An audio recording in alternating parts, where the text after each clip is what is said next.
बंधु मैंने जदि आपणकर मेष राशि होता है तो आजिर यह भिडटी आपणक बहुत गुरुत्वपूर्ण अटे, बहुत ही खास अटे। कारण आजिर यह भिडियो आमे माने जानिबा यह सरस्वती पूजा परठारु अर्थात फेब्रुआरी मासरे आपणक जीवन में केउं सबु परिवर्तन हेबाकु जाउछि। फेब्रुआरी मासरे बुध एवं सूर्यंकर राशि परिवर्तन हेबाकु जाउछि। तो यार केउं भली प्रभाव आपणक जीवन उपरे पड़िबाकु जाउछि एवं सरस्वती पूजा परठारु आपणक जीवन में कौन सबु घटना घटिबाकु जाउछि से सबु विषय जानिबा पई आपण माने भिडियोटी को स्किप न करी थरे मात्र शेष पर्यंत निश्चय देखंतु। एवं आपणकर जदि मेष राशि होइथाय तेबे भिडियोटी को लाइक करी चैनल टी को सब्सक्राइब करि दियंतु। कमेंट बॉक्स रे भक्ति एवं श्रद्धार सहित जय मां सरस्वती निश्चय लिखंतु। तेबे बंधु माने आसंतु आरंभ करिबा आजिर ही कार्यक्रम को जहाँकि जन्म राशि एवं चंद्र राशि उपरे आधारित। तो बंधु माने राशि चक्रर 12 गोटी राशि मध्यरु प्रथम राशि हेउछि मेष राशि एवं मेष राशिर राष्ट्राधिपति हेउछन्ति मंगल, जे कि फेब्रुआरी मास आरंभ रे आपणकर तृतीय भावरे विराजमान रहिबे।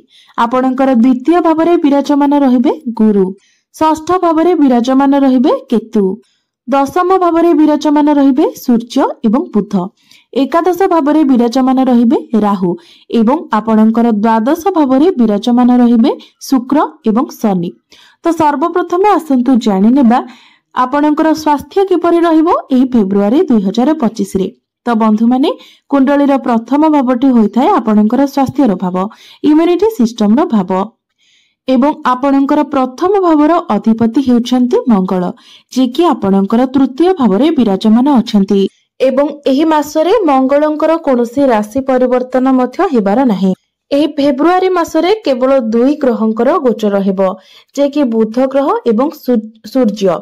तो बुध आपणकर 11 फेब्रुआरी को दशम भावरु एकादश भाव को चलन करिवे एवं 13 फेब्रुआरी को सूर्य आपणकर दशम भावरु एकादश भाव को चलन करिवे। तो बंधु माने मंगल जो आपणकर तृतीय भावरे विराजमान रहिछन्ते, तो तृतीय भावटी होइथाय साहस एवं पराक्रमर भाव, आपणकर एनर्जीर भाव, पाख पड़ोसींकर भाव एवं छोट छोट भ्रमणर भाव। तो बंधु माने एही मासरे आपणकर स्वास्थ्य तो भलो रहिबो, मात्र बहुत अधिक चिंता करिबा फलरे एवं बहुत अधिक यात्रा करिबा फलरे किंबा अधिक ऑनलाइन एवं मोबाइल व्यवहार करने कारणरू आपणकर मुंड बिंधा भली समस्या देखा दे पारे, आपणक मध्यरे आलस्य देखा दे पारे। तो मंगल जेहेतु आपणकर तृतीय भावरे विराजमान अछंती, तो अधिक यात्रा करने फलरे आपणकर मुंड बिंधा भली समस्या देखा दे पारे। तृतीय भावटी को कुंडली रे भलो बोली माना जाय न थाए। तो जेहेतु आपणकर राशिर अधिपति तृतीय भावरे विराजमान रहिबे, तो एही समय अवधि मध्यरे आपणकर इम्यूनिटी सिस्टम टिके डाउन रहिबो। एहा व्यतीत आपणकर स्वास्थ्य रे कोनोसी बड़ समस्या देखा जाउ नाही। एबे आसंतु जानिबा आपणकर शिक्षा क्षेत्र किपरि रहिबो एही फेब्रुआरी 2025 रे विद्यार्थी मानक पय किपरि रहिबो फेब्रुआरी मासटी। तो बंधु माने कुंडलीर पंचम भावटी होइथाय आपणकर शिक्षार भाव। तो आपणकर पंचम भावर अधिपति हेउछन्ति सूर्य, जे कि आपणकर दशम भावरे केंद्र रे विराजमान अछन्ति एवं 13 फेब्रुआरी 2025 को सूर्य आपणकर एकादश भाव को चलन करिवे। तो 13 फेब्रुआरी को सूर्य जेतेबेले निजर राशि परिवर्तन करिवे, मकर राशि रो कुंभ राशि को चलन करिवे, तो तांकर दृष्टि निजर स्वगृह पंचम भाव उपरे पड़िबो। तो 13 फेब्रुआरी पर आपणकर पाठ पढ़ार स्थिति बहुत भल रहिबो। तो 13 फेब्रुआरी 2025 पर जदि आपणकर कोनोसी एग्जाम रहिछि किंबा पाठ पढ़ा सह संबंधित आपण कोनोसी भी डिसिजन नेबा पई चाहुछंती, किछि फॉर्म फिलअप करिबा पई चाहुछंती, एडमिशन नेबा पई चाहुछंती, किछि भी करिबा पई चाहुछंती, तो 13 फेब्रुआरी पर निश्चित भाबरे समय आपणक पई अनुकूल रहिबो। आपणको एही सब क्षेत्र रे शुभ फल मिलिबो। कारण 13 फेब्रुआरी को सूर्य एकादश भावरे रही सप्तम दृष्टि रे आपणकर पंचम भाव को देखिबे, जहाँकि शिक्षार्थी मानक बहुत अधिक शुभ फल प्रदान करिबो। एहा सहित एकादश भावटी को लाभ स्थान माना जाय थाए। तो पाठ पढ़ारे निश्चित भावरे आपणको प्रत्येक क्षेत्र रे सफलता मिलिबो। एबे आसंतु जानिबा आपणकर प्रेम जीवन किपरि रहिबो एही फेब्रुआरी 2025 रे। तो बंधु माने कुंडलीर पंचम भावटी शिक्षार भाव हेबा सहित पंचम भावटी मध्य होइथाय आपणकर प्रेम जीवनर भाव एवं संतानर भाव। तो आपणकर पंचम भावर अधिपति हेउछन्ति सूर्य, जे कि आपणकर दशम भावरे केंद्र रे विराजमान अछन्ति एवं 13 फेब्रुआरी 2025 को आपणकर एकादश भाव को चालन करिवे एवं आपणकर राशिर अधिपति मंगल आपणकर तृतीय भावरे विराजमान अछन्ति एवं संपूर्ण मासटी रे मंगलंकर कोनोसी राशि परिवर्तन हेबार नाही। तो मंगलंकर ठारू अष्टम भावरे विराजमान अछन्ति सूर्य एवं सूर्यंक ठारू षष्ठ भावरे विराजमान अछन्ति मंगल। तो 13 फेब्रुआरी पूर्वरु आपणको निजर प्रेम जीवन प्रति विशेष ध्यान रखिबार अछि, कारण 13 फेब्रुआरी पूर्वरु सूर्य एवं मंगलंकर षडाष्टक जोग बनुछि। तो एही षडाष्टक जोगरे आपणको मध्यरे खूब छोट छोट कथारे ही झगड़ा होइथाय। खूब छोट छोट कथा को नेकी आपणको मध्यरे जुक्ति तर्क बढ़ी जाय थाए। षडाष्टक जोगर अर्थ हेउछि मंगलंक ठारू सूर्य अष्टम भावरे एवं सूर्यंक ठारू मंगल षष्ठ भावरे। एही समय षडाष्टक जोगर निर्माण होइथाय।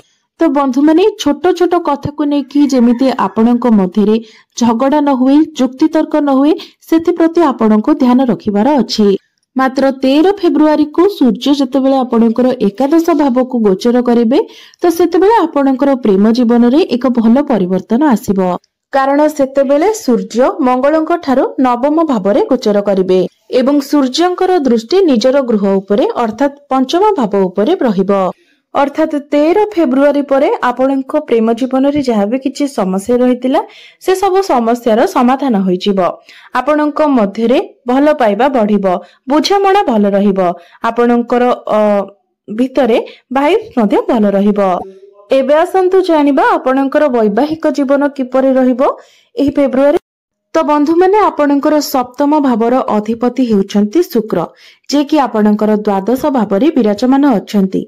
द्वादश भावरे शुक्रंको भलो बोली माना जाय थाए एवं शुक्र आपणकर द्वादश भावरे उच्चस्थ मध्य अछन्ति, जहार अर्थ हेउछि एही मासरे आपणकर वैवाहिक जीवन बहुत भलो रहिबो। आपण निज जीवन साथीଙ୍କ सहित केवाडे बुलिबाकू जाय पारंती। तो एही मासरे आपण धार्मिक यात्रा करि पारंती किंबा निज जीवन साथीଙ୍କ सहित आपण दूर यात्रा करि पारंती। आपणଙ୍କ मध्यरे भलो पाइबा मध्य बढ़िबो, आपणଙ୍କ मध्यरे अंडरस्टैंडिंग भलो रहिबो एवं आपणଙ୍କ मध्यरे कनेक्शन मध्य बहुत मजबूत रहिबो। तो आपणଙ୍କର सप्तम भावर अधिपति जेहेतु उच्चस्थ अछंती तो वैवाहिक जीवन रे कोनोसी प्रकारर भी समस्या देखा जाउ नाही। आपण एही मासरे अर्थात फेब्रुआरी मासरे निजर जीवन साथीଙ୍କ सहित मिसिकी कोनोसी प्लानिंग करि पारंती। ताहा केवाडे बुलिबाकू जिबाकू हेइ पारे किंबा आपण फैमिली प्लानिंग हेइ पारे किंबा कैरियर रिलेटेड कोनोसी भी प्लानिंग आपण दुई जण मिसिकी करि पारंती। मात्र शुक्रंक सहित राहु जेहेतु आपणकर द्वादश भावरे अछंती तो आपणकर जीवन साथी जेमिति कोनोसी कथारे कंफ्यूजन न हुअंतु किंबा छोट छोट कथा को नेकी जेमिति चिड़चिड़ा न हुअंतु सेति प्रति आपणको ध्यान रखिबार अछि। एबे आसंतु जानिबा सबुठारु महत्वपूर्ण विषय वस्तु आपणकर भाग्य, कैरियर एवं व्यापार वाणिज्यर स्थिति किपरि रहिबो ए फेब्रुआरी 2025 रे। तो बंधु माने कुंडलीर नवम भावटी होइताय आपणकर भाग्यर भाव, दशम भावटी होइताय कैरियर कार्य क्षेत्रर भाव एवं सप्तम भावटी होइताय आपणकर व्यापार वाणिज्यर भाव। तो आपणकर भाग्य भावर अधिपति अर्थात नवम भावर अधिपति हेउछन्ति देवगुरु बृहस्पति, जे कि आपणकर द्वितीय भावरे विराजमान अछन्ति एवं द्वितीय स्थान रे विराजमान रही गुरुंकर दृष्टि आपणकर नवम भाव उपरको ही रहुछि एवं द्वितीय स्थानटी को धनर स्थान बोली माना जाय थाए। तो बंधु माने एही मासरे जदि आपण कोनोसी शुभ मांगलिक कार्यर आयोजन करिबा पई चाहुछंती, कोनोसी बड़ कार्यर आरंभ करिबा पई चाहुछंती, कोनोसी इन्वेस्ट करिबा पई चाहुछंती, किछि भी बड़ डिसिजन नेबा पई चाहुछंती तो एही मासटी आपणक पई अनुकूल रहिबो। मात्र गुरुंकर दृष्टि आपणकर षष्ठ एवं अष्टम भाव उपरको मध्य रहुछि। तो आपणकर गैस्ट्रिक डाइजेशन प्रॉब्लम एवं स्टमक रिलेटेड प्रॉब्लम किछि देखा देई पारे। तो आपनको एई सब प्रति ध्यान रखिबार अछि एवं आपनको विरुद्ध रे जदि केही षडयंत्र करूछन्ती तो ताठारु दूरे रहिबा पई चेष्टा करंतु, अर्थात आपण निजर शत्रु मानक ठारु दूरे रहिबा पई चेष्टा करंतु। एबे आसंतु जानिबा आपणकर क्यारियर आपणकर कार्यक्षेत्र किपरि रहिबो एही फेब्रुआरी 2025 रे। तो आपणकर दशम भावर अधिपति हेउछंती शनि एवं शनि आपणकर एकादश भावरे विराजमान अछंती। तो शनि तो आपणकर भल स्थान रे विराजमान अछंती, मात्र आपणकर द्वितीय स्थान रे सूर्य बुधक सहित विराजमान अछंती। तो सूर्य एठारे आपणक मध्यरे नूतन ऊर्जार सृष्टि करिवे, आपणक मध्यरे सकारात्मक ऊर्जार संचार हेबो। बंधु माने सूर्य हेउछंती नवग्रहंकर राजा एवं सूर्य जतेबेले आपणकर दशम भावरे विराजमान अछंती तो आपण मध्य निजको राजा भली अनुभव करिवे, जहा फଳରେ आपण ध्यान देबे जे आपणक मध्यरे जेपरि अहंकार भाव न आसे एवं जुक्तितर्क ठारो आपण जेते दूर पारिबे दूरे रुहंतु।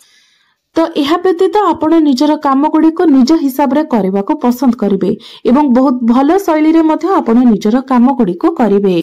सूर्य दशम भावरे आपणक मध्यरे बहुत अधिक एनर्जी देइथांती, जहाकि पॉजिटिव एनर्जी देइथांती। यह सहित बुध मध्य जेहेतु आपणकर दशम भावरे अछंती तो आपणक मध्यरे बुद्धिमता मध्य बढ़िबो एवं आपण जेउ भली भावरे काम गुड़ी को करिवे सेथिपाई आपणको प्रशंसा मध्य मिलिबो। यह सहित सूर्य जेतेबेले दशम भावरे विराजमान थांती तो आपणको नुआ चाकरी मिलिबार मध्य अधिक संभावना रही थाए। सेथिपाई मेष राशिर व्यक्ति विशेष माने जे माने चाकरी खोजुछंती तो आपणकर चाकरी मिलिबार जोग फेब्रुआरी मासरे सृष्टि हेउची। सेथिपाई आपण निजर चेष्टा जारी रखंतु। मात्र जेहेतु आपणकर दशम भावर अधिपति शनि आपणकर एकादश भावरे रही आपणकर प्रथम भाव को देखुचंती तो यह फଳରେ आपणक मध्यरे जिद्दी स्वभाव देखा देई पारे। तो आपणको जिद्दी स्वभाव रखिबार नाही, ए सब प्रति आपण ध्यान दियंतु।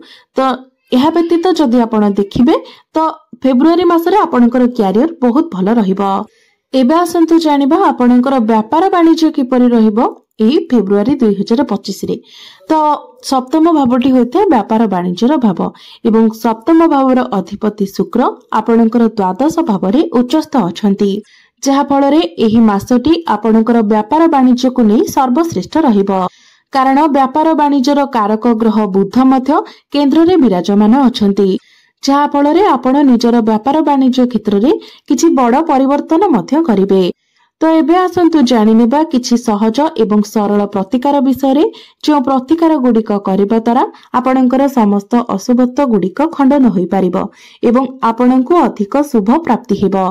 तो सेथिपाई प्रत्येक दिन आपण हनुमान चालीसार पाठ करंतु एवं मंगल आपणकर दुर्बल स्थिति रे थिबा हेतु आपण प्रत्येक दिन मंगलंकर बीज मंत्र मध्य 108 थर जप करंतु एवं प्रत्येक दिन आपण उदित सूर्य को तंबा पात्र रे जलार्घ्य अर्पण करंतु।